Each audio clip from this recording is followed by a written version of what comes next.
एक बहुत अहम बात है।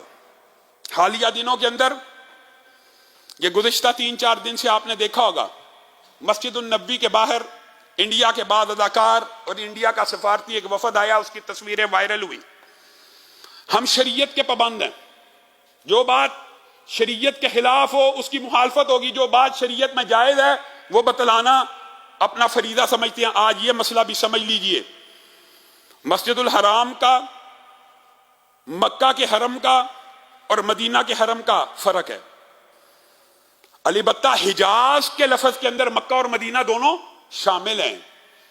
ये बात शरी मसला इसलिए बयान कर रहा हूं, बाद लोग समझते हैं जी सऊदीया की हिमायत की वजह से। शरी मसले के तौर पे हजरत सुमामा को, जिन्होंने अभी इस्लाम कबूल नहीं था किया, यमामा के गवर्नर थे, रसूलुल्लाह ने कहां पे बांधा था?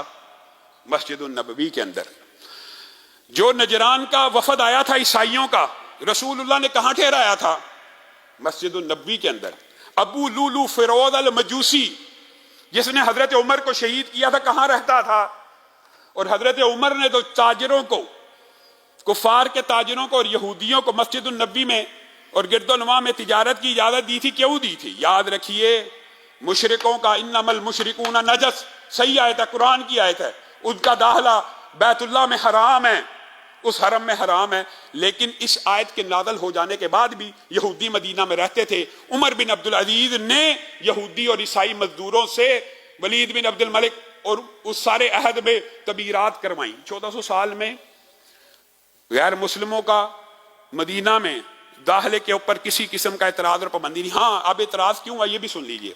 सऊदी हुकूमत ने अपनी इंतजामी हिकमत अमली के तहत कुछ अरसा यहाँ पे गैर मुस्लिमों को दाखिल होने नहीं दिया, वरना सिफारती वफूद रसूलुल्लाह से जो सफारतकारी होती है मस्जिद नबी के अंदर गैर मुस्लिम आया करते थे। गोया ये शरी ऐब नहीं है, शरीयत में इसके अंदर कोई इतराज नहीं है।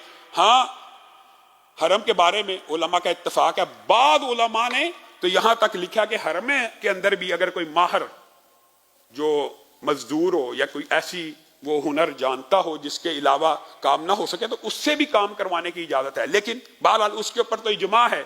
मस्जिदुन नबी के बारे में तो कोई ऐसा मौकफ ही नहीं है कि मस्जिदुन नबी में, याद रखिए, बैतुल्लाह के अलावा दुनिया की हर मस्जिद में गैर मुस्लिम का दाखिले की इजाजत है। हमने ये मसला बनाया हुआ जी, ईसाई मस्जिद में दाखिल हो गया।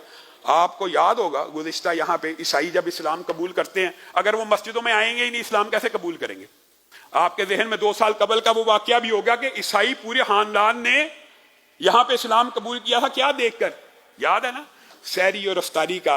वो कहने लगे लामा साहब हम हर रोज देखते रहे, हमने शायद सोचा शायद 1 दिन होगा, 2 दिन होगा, 3 दिन होगा, हर रोज 30 दिन सहरी अफ्तारी हजारों लोग खा रहे हैं। पूरे ईसाई खानदान ने सिर्फ इस एक बात के ऊपर इस्लाम को कबूल किया। अगर वो लोग मस्जिदों में आएंगे नहीं, इस्लाम कैसे कबूल करेंगे?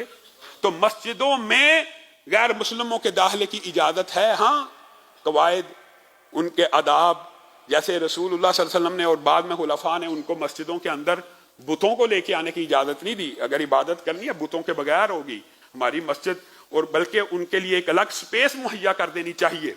गोया ईसाई गैर मुस्लिम मस्जिदों में दाखिल हो सकते हैं, इसमें शरई तौर पे कोई कबाहत की बात नहीं है।